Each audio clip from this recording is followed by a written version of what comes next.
రేపే 19వ తారీఖు నవంబర్ సంకష్టహర చతుర్థి.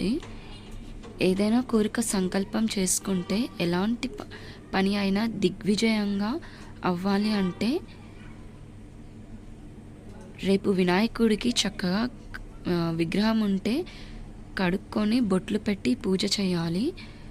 కుడుములు, పిండి పాయసం, టైం లేని వాళ్ళు పరమాన్నం అయినా సరే చేసి ప్రసాదం పెట్టాలి. ఫోటో అయినా సరే వినాయకుడి ముందు గరిక పెట్టాలి. అభిషేకం కూడా చేయాలి. చాలా విశేషమైన రోజు.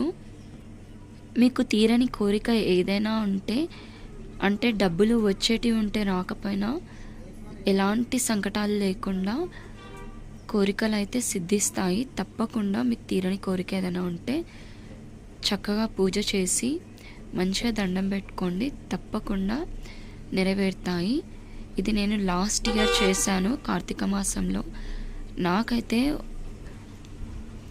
ఒక అతను డబ్బులు ఇచ్చేటి ఉంటే ఆయన 3 years ఇవ్వలేడు.